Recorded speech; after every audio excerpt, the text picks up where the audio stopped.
Saya diamanahkan untuk mengisi slot kuliah subuh pada pagi yang berbahagia ini untuk membicarakan sedikit berkaitan dengan tajuk yang diberi kepada saya itu jiwa hamba. Izinkan saya memulakan perbincangan pada pagi ini dengan memetik sebuah sajak yang ditulis oleh Senator Yang Berhormat Senator Datuk Dr. Awang Sarian. Beliau adalah merupakan ahli Dewan Negara, senator. Dan sajak yang beliau tulis ini bertajuk Merdeka Jiwa. Merdeka Jiwa. Sebermula, merdeka bermula di jiwa. Merdeka daripada syirik kepada yang esa. Merdeka daripada tahyul, khurafat dan wasangka. Merdeka daripada takluk kepada dunia. Merdeka daripada perhambaan kepada manusia. Merdeka daripada mendewa-dewakan penguasa. Merdeka daripada tuntutan hawa. Merdeka daripada sifat lara. Merdeka daripada hasad, khianat dan haloba. Merdeka daripada penjajahan minda. Merdeka daripada dualisme. Merdeka daripada sekularisme. Merdeka daripada kejahilan atma. Merdeka daripada kejumudan idea. Merdeka daripada ujub dan riak. Jadi kalau kita lihat apa yang dinukilkan oleh Yang Berhormat Senator Awang Sarian ini salah seorang daripada cendekiawan Melayu yang masih ada lah. Ya. Beliau cuba memberikan tafsiran apa arti kemerdekaan hakiki. Ya, kerana merdeka itu lawannya hamba. Ya. Kalau seseorang itu tidak merdeka ataupun tidak berusaha untuk memerdekakan dirinya, maka jadilah dia selamanya itu sebagai seorang hamba yang tidak merdeka. Ya. Kita seringkali bercakap soal kemerdekaan. Ya. Apatah lagi setiap menjelangnya penghujung bulan Ogos. Seolah-olah kita mengingatkan diri kita dan mengingatkan masyarakat di sekeliling kita bahawa kita ini sudah merdeka. Ya. Sejak daripada tahun 1957. Sejak daripada pemasyhuran kemerdekaan itu dibacakan oleh almarhum Tunku Abdul Rahman, Perdana Menteri kita. Tetapi ramai di antara kita juga, tuan-tuan dan puan-puan sekalian, yang terutamanya yang lahir selepas daripada tarikh kemerdekaan itu, tidak pernah mendengar ataupun sudah biasa mendengar tetapi tidak begitu ingat apakah yang dibacakan oleh Tunku Abdul Rahman semasa pemasyhuran itu. Saya kongsikan di sini dengan tuan-tuan dan puan-puan sejenak apa yang dibacakan oleh Tunku ya pada masa permasyhuran itu. Ini yang dibacakan ya. Dengan nama Allah yang Maha Pemurah lagi mengasihani, segala puji bagi Allah yang Maha Berkuasa, dan selawat dan salam ke atas sekalian Rasulnya. Bahawasanya oleh kerana tibalah masanya bagi umat persekutuan Tanah Melayu ini mencapai taraf suatu bangsa yang merdeka lagi berdaulat, sama setimbal kedudukannya dengan segala bangsa seluruh dunia. Dan bahawasanya oleh kerana dengan perjanjian yang disebut namanya Perjanjian Tanah Melayu tahun 1957 yang diperbuat di antara Duli Yang Maha Mulia Baginda Queen dengan duli-duli Yang Maha Mulia Raja-Raja Negeri Melayu, maka telah dipersetujui bahawa negeri-negeri Melayu, iaitu Johor, Pahang, Negeri Sembilan, Selangor, Kedah, Perlis, Kelantan, Terengganu dan Perak, serta negeri yang dahulunya dinamakan Negeri Selat, iaitu Melaka dan Pulau Pinang, mulai 31 hari bulan Ogos tahun 1957 hendaklah menjadi sebuah persekutuan baharu bagi negeri-negeri yang bernama Persekutuan Tanah Melayu. Dan bahawasanya oleh kerana telah bersetuju pula di antara kedua-dua pihak dalam perjanjian tersebut, iaitu Melaka dan Pulau Pinang, hendaklah daripada tarikh yang tersebut itu tamat daripada menjadi sebahagian daripada jajahan takluk Baginda Queen, dan Duli Yang Maha Mulia Baginda Queen tidak lagi berhak menjalankan apa-apa jua kedaulatan Baginda di atas kedua-dua buah negeri yang tersebut itu.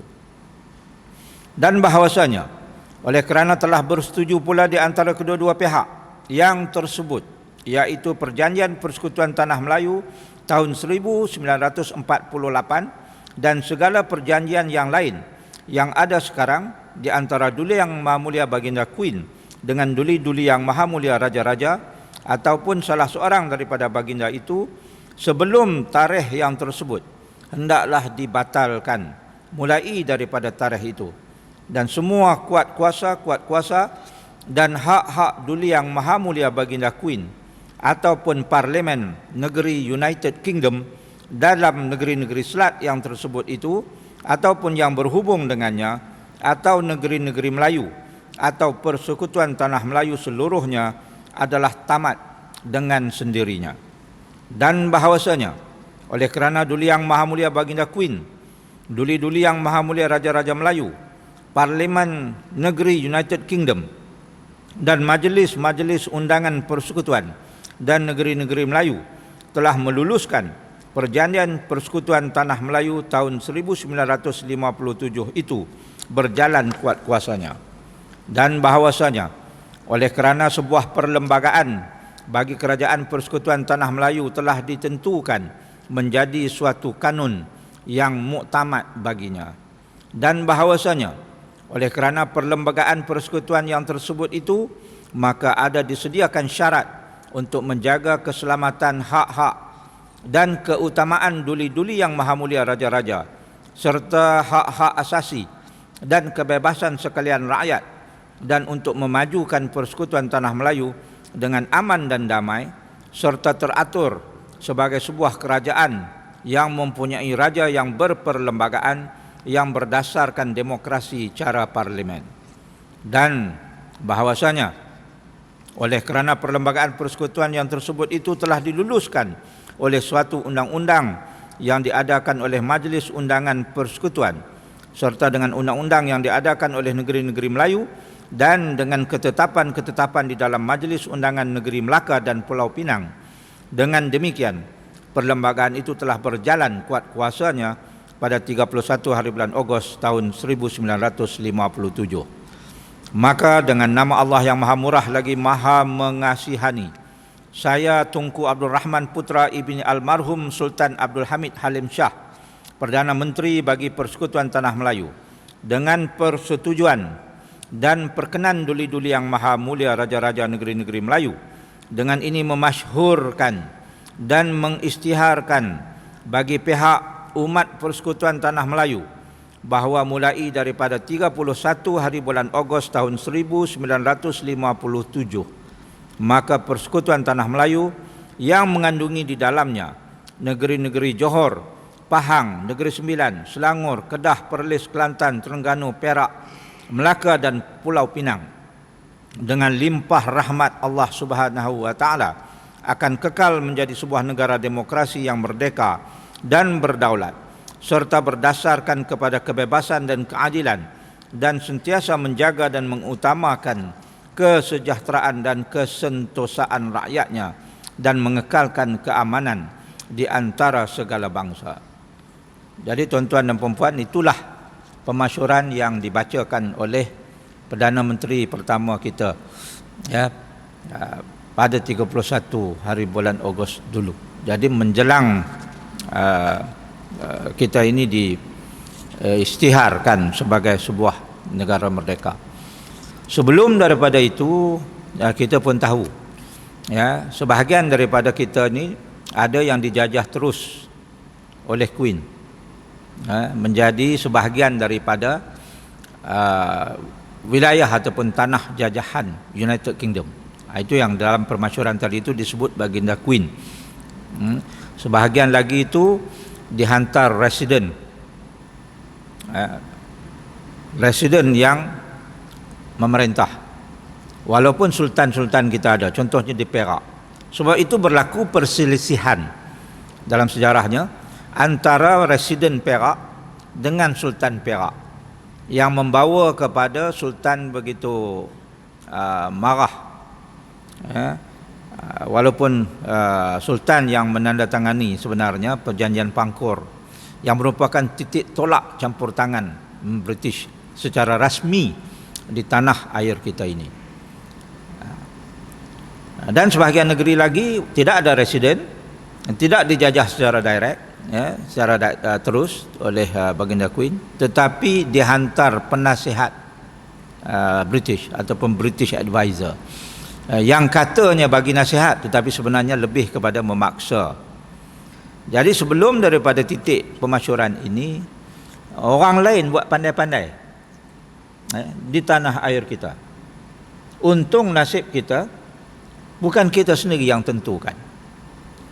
Jadi sejak daripada kedatangan penjajah barat pada bulan Ogos 1511, nenek moyang kita tidak berhenti-henti memperjuangkan supaya penjajah ini memberi kebebasan, membebaskan kita. Kalau tidak, kita ini tak bebas.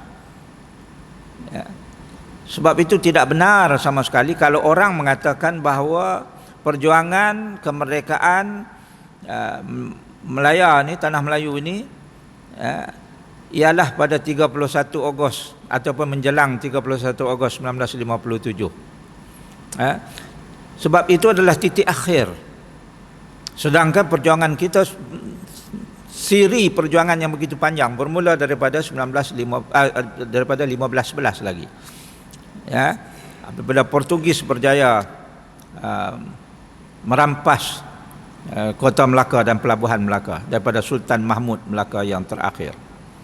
Jadi dari situ bermula. Dan kita pun baca dalam sejarah, antara lain selain daripada kekayaan, kemewahan yang dianugerahkan oleh Allah kepada tanah air kita, penjajah ini berhasrat untuk mengembangkan agama mereka. Tetapi kita bersyukur banyak kerana nenek moyang kita begitu kuat mempertahankan tanah air dan akidah, sehingga akhirnya pengembang-pengembang agama Kristian, terutamanya Kristian Katolik, yang mula masuk melalui Melaka, berputus asa. Mereka tidak berjaya memurtadkan orang Melayu di tanah Melayu ini, seperti mana kejayaan mereka memurtadkan saudara-saudara kita terutamanya di kepulauan Filipina sana. Ini kerana tentangan hebat daripada nenek moyang kita, tentangan hebat daripada sultan-sultan kita yang berpegang kuat dengan akidah Islam. Saya baru 2-3 minggu lepas balik daripada China. Saya pergi ke Henan Province, wilayah Henan. China ni dia ada 31 provinsi, 31 wilayah, negara yang besar, 31 wilayah. Wilayah Henan yang saya pergi tu, satu wilayah saja, penduduk dia 100 juta. Jadi bayangkan dia ada 30 lagi.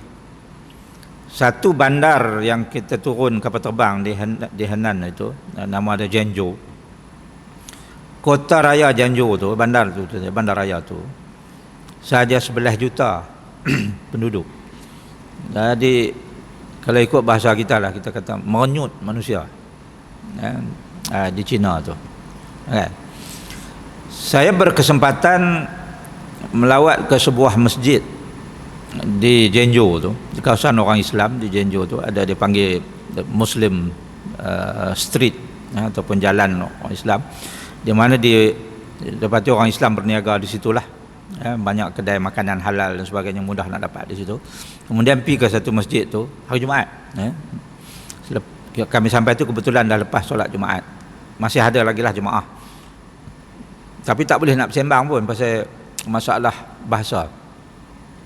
Dan mereka ini adalah bangsa Hui. Orang Cina ni yang Muslim ramainya adalah Hui. Han ini bangsa majoriti, yang mai ke tempat kita ni Han. Tapi puak-puak ni pun dah ada masuk Islam. Yang di utara itu bangsa lain, itu Uighur ataupun Xinjiang. Yang itu yang menghadapi masalah dengan pemerintah Cina sekarang. Sebab dia bangsa lain, muka pun macam lain, kulit pun putih dia lain. Tapi saya nak sebut yang masjid yang saya pergi tu, masjid tu usianya sudah 1000 tahun. Masjid tu sudah 1000 tahun usianya. Dan dikhabarkan bahawa Islam masuk ke kawasan itu pada zaman pemerintahan dinasti Sung. Kemudian ditingkatkan lagi pada dinasti Ming. Dan saya difahamkan oleh pelajar saya daripada China yang membawa kami melawat ke masjid tu. Dia kata 6 orang daripada Maharaja Ming itu, Ming ni adalah kerajaan yang hebat ya, dan Ming inilah yang mengadakan pertalian diplomasi dengan Melaka. Maharaja Ming ni zaman dinasti Ming yang lama tu, 6 orang maharajanya itu beragama Islam. Jadi yang saya nak sebut ni 6,000 tahun. 6,000 pula, 1000 tahun. 1000 tahun. Mereka sudah pun menerima Islam. Dan Islam membawa kebebasan kepada mereka. Jadi kalau kita lihat, nenek moyang kita ini mempertahankan agama ini kerana tidak mahu kita memperhambakan diri sesama manusia. Tidak mahu kita ini mulut kata merdeka sedangkan hakikatnya kita memperhambakan diri kepada benda lain selain daripada Allah Ta'ala. Kalau kita melihat kepada kamus, apa maknanya merdeka? Merdeka tu kata kamus Dewan Bahasa ya. Dia kata bebas daripada penjajahan, kurungan, naungan dan sebagainya. Ia juga bermaksud lepas daripada tebusan atau tuntutan serta berdiri sendiri dan tidak bergantung pada yang lain. Berdiri sendiri dan tidak bergantung pada yang lain. Dari segi hakikat dan juga dari segi amalannya. Berdiri sendiri. Saya nak tanya ni tuan-tuan dan puan-puan, kita agak-agak kita ni dah berdiri sendiri ke belum? 2-3 hari ni heboh duk cakap pasal beras tak cukup. Beras adalah makanan ruji kita. Orang Malaysia ni jenis makan nasi. Malah setengah orang dia makan nasi 3 kali sehari. Pagi-pagi dia menyuruk nasi dah. Lepas tu tengah hari dia kena nasi juga. Sehari malam kena nasi juga. Kalau tak kena nasi, tak boleh duduk. Jadi nasi ni memang makanan ruji kita orang Malaysia. Tapi beras tak cukup. Saya bekerja di Universiti Pertanian, Universiti Putra Malaysia. Universiti Putra Malaysia. Itu nama tahun 97. Sebelum pada tu namanya Universiti Pertanian. Saya masuk belajar pun di Universiti Pertanian. Kita belajar pasal pertanian. Dan Universiti Pertanian ni universiti yang diamanahkan untuk mengepalai penyelidikan dan pendidikan dalam bidang pertanian. Salah satu penyelidikan kita ialah penyelidikan berkaitan dengan padi. Sebab tu kita hasilkan padi-padi yang boleh memberikan hasil yang banyak. Kerana mustahaknya padi tu, beras. Tetapi hakikatnya pengeluaran ataupun production padi kita ni, tuan-tuan tahu kan, boleh bertahan 3 bulan sahaja. Tambah kalau duk makan 3 kali sehari tu, lagi cepat habis. 3 bulan sahaja. Ya, dan production padi kita, beras kita ni, dia 60 ke 70% daripada keperluan seluruh rakyat Malaysia. 30 juta rakyat Malaysia makan nasi, kan? Dan production beras yang ada di jelapang-jelapang padi kita. Jelapang padi ni di Kedah, di Kelantan, di Krian Sungai Manik, di Perak, di Tanjung Karang, di Selangor, ada sikit di Sarawak sana, itu pun padi huma, padi bukit, bukan padi yang sawah, bukan padi ayak. Boleh bertahan 3 bulan dan supply-nya lebih kurang 60 ke 70%. Maknanya 30% lagi itu kita kena import. Kita terpaksa bergantung pada orang lain. Kita beli daripada orang lain. Kita beli daripada siapa? Kita beli daripada Siam. Kita beli daripada Pakistan. Mereka pun tanam untuk orang mereka, ada lebih, mereka jual kat kita. Beberapa tahun yang lalu, tuan-tuan dan puan-puan barangkali boleh ingat bahawa berlaku banjir yang begitu besar di sebahagian daripada negara Thailand itu, khususnya di sebelah selatan kawasan tanaman padi, menyebabkan production padi mereka kurang. Bila kurang, dia tak boleh jual kat kita lah, mereka pun nak makan juga. Siam pun makan nasi juga, terutamanya Siam makan pulut kuat, kan? Jadi kita pun terpaksa pergi cari di Pakistan balik, minta jual banyak sikit. Pakistan dengan Siam, Pakistan tu lagi jauh, jadi beras yang nak dibawa ke sini tentulah lebih mahal kosnya, kos pengangkutan. Dan pada waktu itu harga beras naik dan rakyat pun mula hinggap, kerana kita masih bergantung kepada orang lain. Itu baru beras, belum lauk lagi.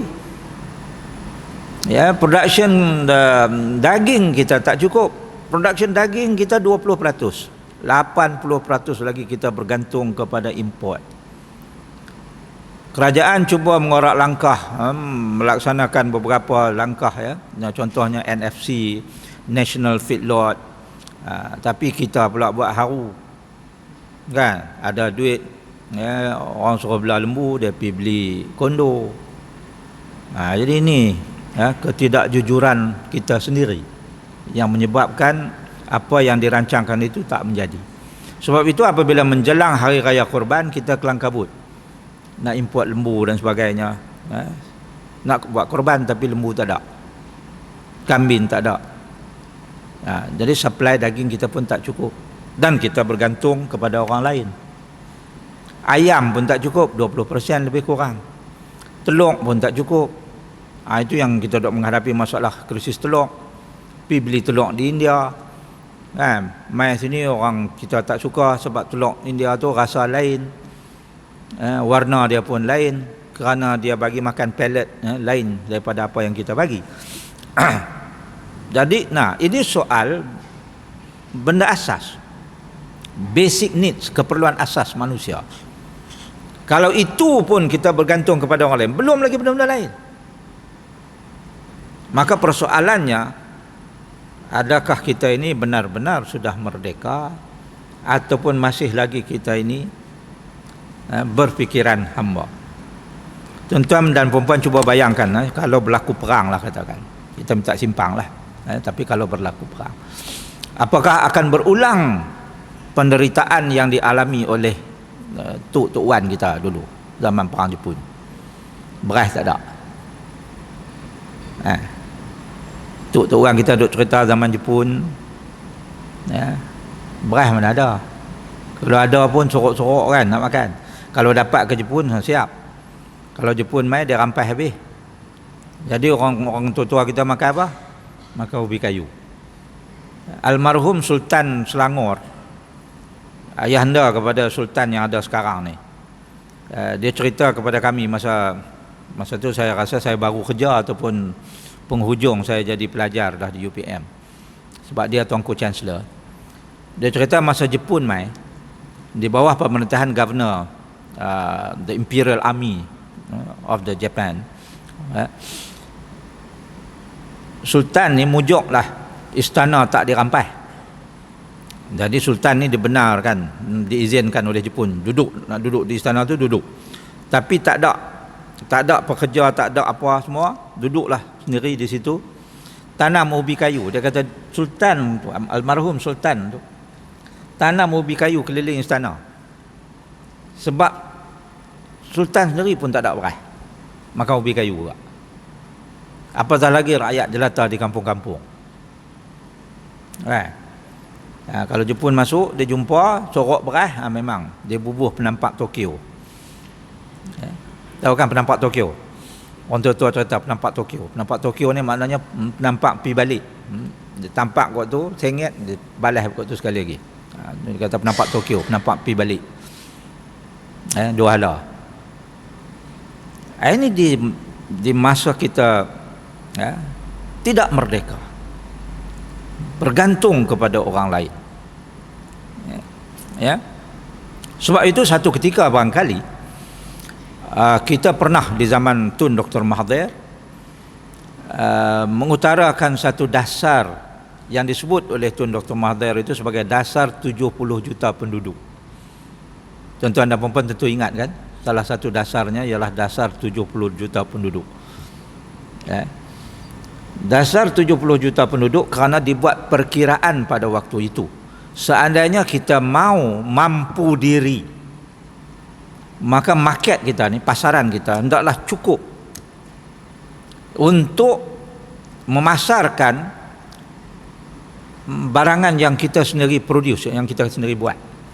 Jadi kalau kita ada 70 juta penduduk, maknanya apa benda yang kita buat, kita boleh berniaga dengan orang kita sendiri. Aliran duit itu tak payah keluar.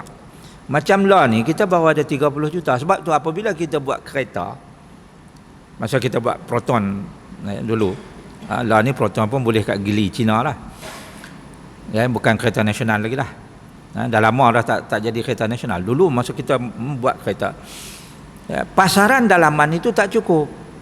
Berapa ribu orang saja yang boleh beli kereta. Jadi terpaksa kita jual keluar. Bila kita nak jual keluar, kita terpaksa bersaing dengan pengeluar kereta di luar. Begitu juga barangan lain pun. Kalau kita nak jual keluar, kita kena bersaing dari segi kualiti dan sebagainya, dari segi harga dengan pengeluar lain. Itu sebabnya dikatakan perlu 70 juta penduduk. Cuma dasar yang begitu baik tidak disambut. Tidak disambut. Sebab itu dasar itu gagal. Sampai hari ini kita tak dapat 70 juta penduduk.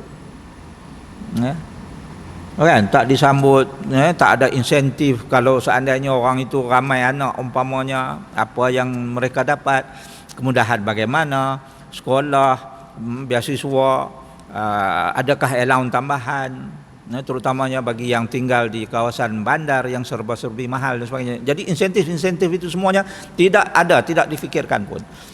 Jadi sebut saja dasar itu, lepas itu tak ada siapa sambut, sampailah ke hari ini. Kerana kita tidak ada kekuatan market, kekuatan pasaran, masih bergantung kepada orang luar. Kalau tuan-tuan pergi ke Indonesia, tapi kita tak naklah jadi macam Indonesia kan, dia kurang majulah berbanding kita. Kita tengok kekuatan pasaran dia macam mana. Kalau dia keluarkan sesuatu, dia tak perlu memikirkan untuk memasarkan keluar kerana kekuatan local market, market tempatan. Begitu juga di China saya tengok.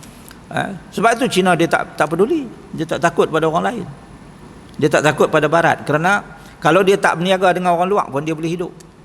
Kalau satu negara sahaja, satu wilayah sahaja, sudah 100 juta penduduk. Kalau kita ada kilang lah, kata kilang kita itu buat gurui api, buat maci api, kita keluarkan 1 juta maci api, 1 juta kotak, tak cukup lagi. baru untuk satu bandar, belum untuk hantar keluar daripada wilayah kita itu. Jadi itu kekuatan market. Market itu yang kita tak ada. Ya. Dalam bahasa Arab, saya bukanlah mengaji bahasa Arab, belajar sikit-sikit gitu ya. Dalam bahasa Arab, kemerdekaan disebut sebagai istiqlal. Maksudnya bersendiri dalam memiliki kemuliaan, berdikari dan bangkit daripada penindasan atau melepaskan diri daripada suatu ikatan. Itu maksud istiqlal itu. Ya. Saya ingin memetik kata-kata beberapa tokoh terkemuka berkaitan dengan apa yang dimaksudkan dengan kemerdekaan yang berlawanan ya dengan apa yang disebut sebagai perhambaan ataupun hamba itu. Yang pertama, saya ingin memetik kata-kata Malik bin Nabi. Malik bin Nabi ini dia seorang ahli fikir Muslim dari Algeria. Algeria ni tuan-tuan dan puan-puan, dia macam kita lah. Kalau kita ini lama dijajah oleh British, Algeria tu lama dijajah oleh Perancis. Sehingga kan macam kita lah, kita pergi mengaji dalam sistem Inggeris, kita bercakap bahasa Inggeris. Orang Algeria ni cerdik pandai dia, intelektual dia, kebanyakannya menulis dalam bahasa Perancis. Sebab dia lama dicengkam oleh Perancis. Kata Malik bin Nabi, dia kata perjuangan membebaskan tanah air harus segera disusuli dengan perjuangan memerdekakan minda. Ya, istiqlal al-aql. Istiqlal al-aql artinya memerdekakan minda.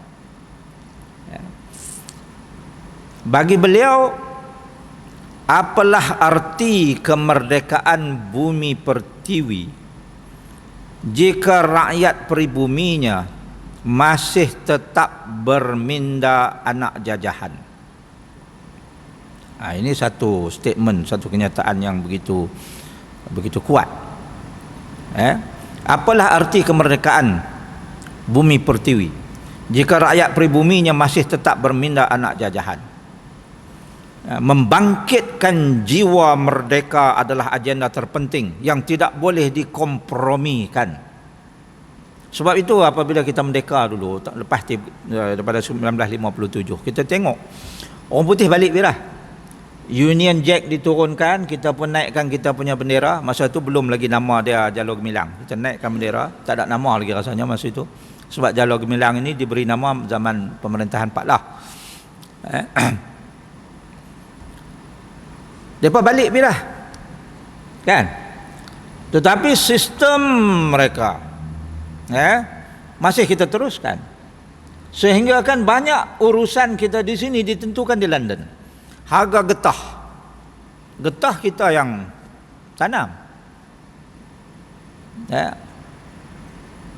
kalau kita tak memiliki ladang getah pun, pekerja kebun getah itu kebanyakannya adalah orang kita. Tetapi harga getah ditentukan di London. Biji timah dalam tanah kita, kan, kita lombong. Tetapi harga biji timah pasarannya ditentukan di London. Itu selepas 57, selepas pemasyuran yang saya bacakan tadi itu. Sebab itulah di zaman Dr. Mahathir, Tan Sri Khalid Arwah, antara yang terlibat dalam apa yang kita sebut sebagai serangan ke atas London. Apabila kita berjaya membawa balik, kita beli balik, dan kita bawa balik Guthrie, ladang-ladang dan juga penguasaan British ke atas kekayaan kita itu, kita bawa balik ke sini. Tetapi apa yang disebut oleh Malik bin Nabi ini, kalau kita tengok tulisan-tulisan beliau itu banyak mencakupi persoalan hidup manusiawi. Kebanyakannya berbentuk filosofikal, sebab ini memang seorang ahli fikir Muslim yang begitu terkemuka. Dia menulis tentang persoalan budaya, persoalan tamadun orang Islam, permasalahan idea di dunia Islam. Sebab orang Islam ni kadang-kadang bukan nak kata tak ada idea tetapi idea tu dipendam, tak mau diketengahkan. Kadang-kadang tidak ada ruang, tidak ada arena untuk ahli fikir Islam ini mengetengahkan idea mereka. Kita pun tak banyak buat mujadalah, sedangkan itu diperintahkan, wajadilhum billati hiya ahsan. Banyakkan mujadalah itu. Kita tak banyak buat. Cakap banyak, orang tarik turun. Kan? Dan Malik bin Nabi juga banyak bercakap tentang kebangkitan semula Islam ataupun the renaissance of Islam. Seperkara yang saya nak kongsi ni sikit lagi, ada masa, dengan tuan-tuan dan puan-puan, ialah apa yang ditulis oleh Malik bin Nabi ini dalam salah satu buku dia itu. Dia memperkatakan soal kolonialism dengan colonizability. Kolonialism ini kita biasa dengar. Colonizability, kebanyakan cendekiawan kata ini adalah istilah yang dicipta oleh Malik bin Nabi sendiri. Kolonialism apa? Kolonialism, dia kata, kolonialism ini negara yang terjajah tetapi pemikiran umat manusia di dalamnya itu bebas merdeka. Itu kolonialism. Tetapi yang lebih parah lagi, kata Malik bin Nabi, jangan sampai kita umat Islam ini terkena colonizability. Negara yang sudah bebas merdeka tetapi pemikiran masih lagi terjajah. Ini pemikiran minda, perhambaan minda, jiwa yang tidak merdeka. Orang putih balik pergi dah, penjajah balik habis dah. Tetapi kita yang ada di sini masih lagi mendewa-dewakan, seolah-olah segala yang datang dari barat itu molek belaka. Sebab itu apa saja yang barat buat kita ikut. Budaya hiburan melampau, hedonisme kita ikut. Barat LGBT kita pun ikut LGBT juga. Bukan? Orang barat kahwin sesama jenis, kita pun ikut, kata itu bagus. Ini yang Malik bin Nabi kata penyakit colonizability. Kolonialism kita lulus, negara bebas, negara terjajah tetapi pemikiran bebas merdeka, sehingga orang sanggup menggadai nyawa, ketetesan darah yang terakhir untuk melawan dengan anasir yang menjajah ini. Ini kita buat, nenek moyang kita buat. Tetapi colonizability ini yang kita nak kena jaga. Jadi ada orang tanya, kalau macam itu kita tak bolehlah belajar daripada barat. Siapa kata tak boleh? Belajar, tapi jangan ambil bulat-bulat budaya mereka.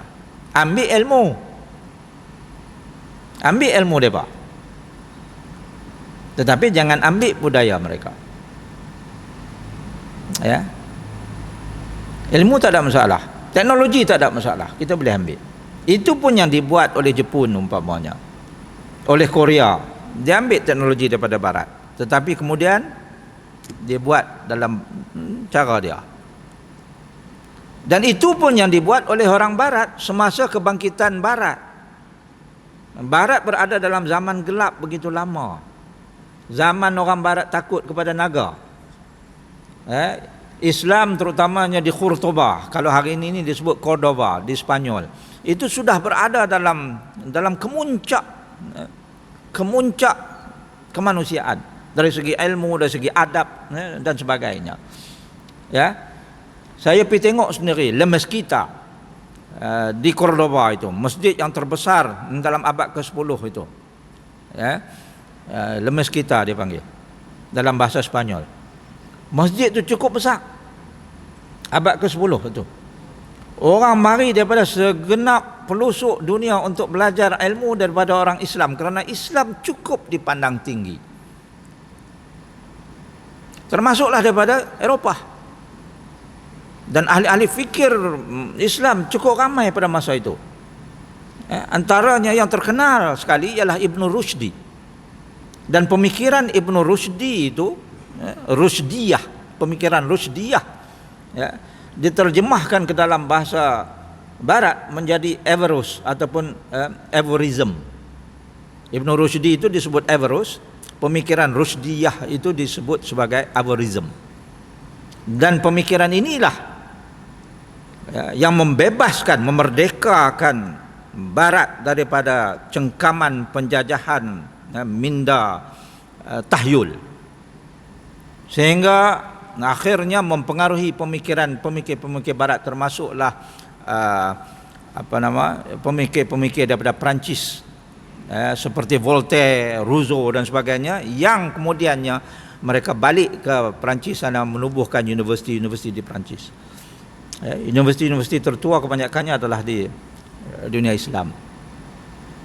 Demikian advance-nya pemikiran orang Islam ini. Apabila kita mau benar-benar memerdekakan pemikiran kita, dan Islam memberikan itu. Kedatangan Islam lagi sudah pun membawa panji-panji memerdekakan pemikiran dan jiwa daripada ketahyulan, daripada kesesatan. Sebab itu ayat yang pertama turun Iqra. Nak bagi ilmu, kerana dengan ilmu maka kita boleh merdeka. Iqra bismi rabbikal ladzi khalaq. Bacalah, bukan baca aksara semata-mata. Baca ni termasuklah membaca alam sekeliling, membaca alam ciptaan Tuhan. Sebab tu disebut bacalah dengan nama Tuhanmu, bukan baca tulisan semata-mata. Ada orang dia sempitkan tafsir tu kan seolah baca buku. Baca pergerakan, baca. Orang dulu dia baca tengok. Sebab tu dia tahu apa yang akan berlaku. Dia boleh predict, dia boleh ramalkan. Tengok pada perlakuan binatang, dia tahu ini nak ribut ni, sebab dia baca.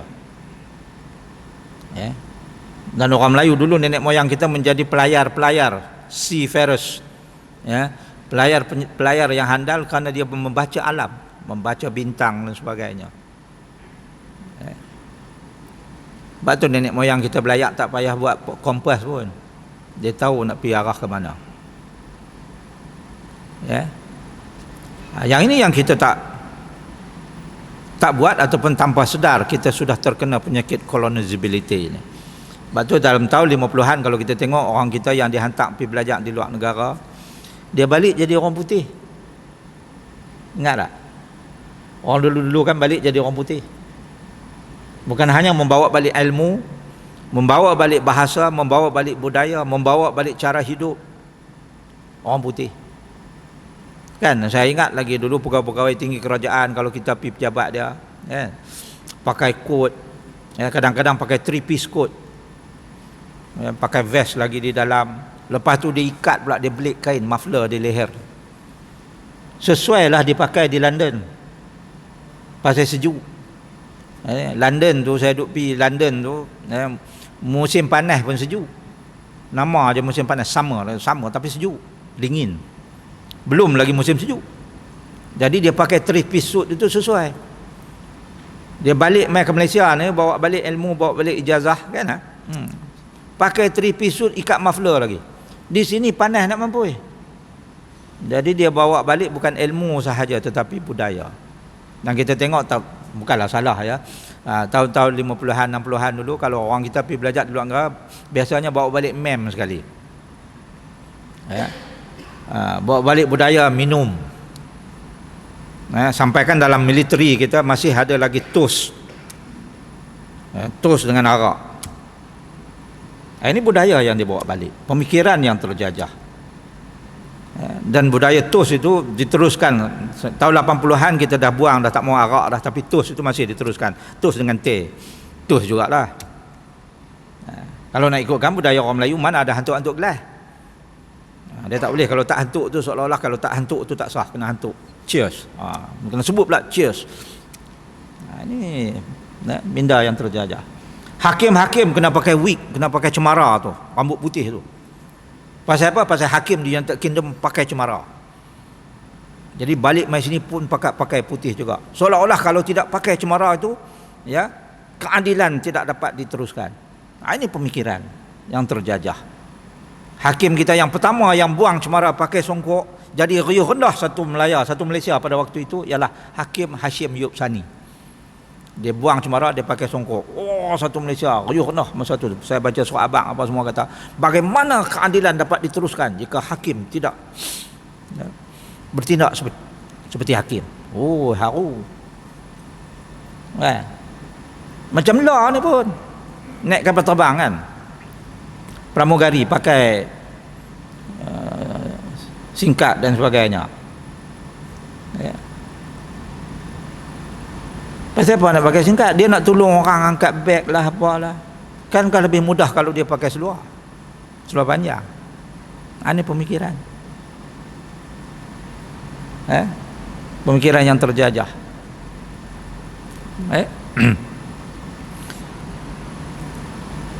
Ini yang saya kongsi kaitan dengan apa yang disebut oleh Malik bin Nabi itu. Dan saya akhiri dengan apa yang ditulis oleh Za'ba. Dia kata Za'ba Zainal Abidin bin Ahmad, yang disebut sebagai pendeta Za'ba tu. Dia kata konsep merdeka ni ialah berubah daripada segala perbuatan dan kepercayaan yang bodoh. Berubah daripada segala perbuatan dan kepercayaan yang bodoh, mematikan akal dan menyekat kemajuan, kepada perbuatan dan kepercayaan yang cerdik, membebaskan fikiran dan menggalakkan kemajuan. Itu sebenarnya membebaskan diri kita daripada menjadi hamba. Jadi tuan-tuan dan puan-puan, persoalan hamba, persoalan merdeka ini adalah merupakan perkara besar, perkara yang perlu kita bincangkan, kita ingatkan secara berterusan.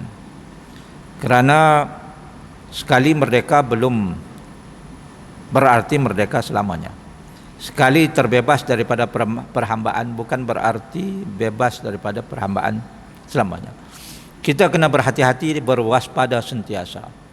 Tuan-tuan barangkali tahu ya, perkembangan mutakhir sehari dua ini kepada saudara-saudara kita, saudara seagama, saudara sebangsa dengan kita di Batam. Apa yang berlaku di Batam sekarang? Batam tu orang Melayu, Riau Melayu, Palembang Melayu, Jambi Melayu, ya, macam kita, bercakapnya pun macam kita. Apa yang berlaku di Batam? Kenapa berlaku unjuk rasa? Kalau orang Indonesia dia kata unjuk rasa, demonstrasi hebat di Batam tu. Apabila kerajaan terhutang banyak dengan China, pelabur-pelabur dari China, negara besar China. China ni duit banyak lah ni, dia melabur banyak, termasuk kat tempat kita. Ini kita nak kena jaga-jaga. Kemudiannya didapati di Batam tu, Pulau Rempang nama dia, ada dalam tanah mereka itu biji yang boleh dijadikan ataupun diproses menjadi kaca, dan kaca itu bermutu tinggi untuk digunakan sebagai panel solar. Ya. Jadi telah dikenal pasti kawasan-kawasan yang sesuai di Lombong, dan kawasan itu melibatkan, kalau tak salah saya, 17 kampung orang Melayu, dan mereka itu nak dipindahkan ke tempat lain kerana kawasan itu nak dilombongkan, dan dia membawa hasil berapa ratus bilion, saya tak ingat. Kerajaan tak bagi, sedangkan duit sudah ambil. dan China dah nak mula projek itu. Jadi mereka itu nak dipindahkan ke tempat lain. Itu sebabnya mereka mengamuk. Dan apabila orang Melayu di Rempang tu, Pulau Rempang itu mengamuk di Batam tu. Jadi Melayu daripada kawasan Riau dan sebagainya turun sekali, dan itu yang menjadikan keadaan kacau bilau di sana. Jadi kita lihat kerana terhutang. Nah, inilah bila terhutang, itu sebab dalam Islam kita diminta supaya, kita dianjurkan supaya berdoa minta kepada Tuhan dibebaskan daripada hutang. Orang yang berhutang ini dia jadi tidak merdeka, dia jadi hamba. Jadi hamba. Ya. Dan inilah yang berlaku, dan apa yang berlaku di Batam itu sepatutnya kita jadikan iktibar. Jangan selepas ni kita pula di Malaysia ni minta simpang. Sebab orang yang berhutang memang tertakluk kepada apa yang diminta dan disuruh oleh si pemihutang itu. Kedah dulu dalam sejarah terpaksa terima British advisor kerana banyak terhutang dengan Siam. Jadi bila nak utang, Sultan pada waktu itulah, Raja Siam kata boleh, tapi aku takut hang tak boleh bayar, maka hang kena terima British advisor yang akan advise, yang akan bagi nasihat apa yang ada hasil mahsul itu, banyak mana nak kena bagi balik, jual balik kat Siam, harga berapa dan sebagainya. Jadi maknanya kita tak ada kebebasan lah untuk menentukan sendiri, kena bergantung pada orang lagi. Jadi seandainya kita nak menjadi jiwa yang merdeka, maka kita kena peringatkan diri kita balik, peringatkan saudara mara kita, anak-anak kita dan sebagainya, masyarakat kita, dan juga pemimpin kita. Sebab pemimpin ni kita yang pilih. Dia kena dengarlah cakap kita, nasihat kita, suara kita, supaya kita tidak menjadi manusia yang diperhambakan. Itu saja tuan-tuan dan puan-puan dalam kesempatan sedikit pada pagi ini. Mudah-mudahan dapat dimanfaatkan. Terima kasih di atas perhatian.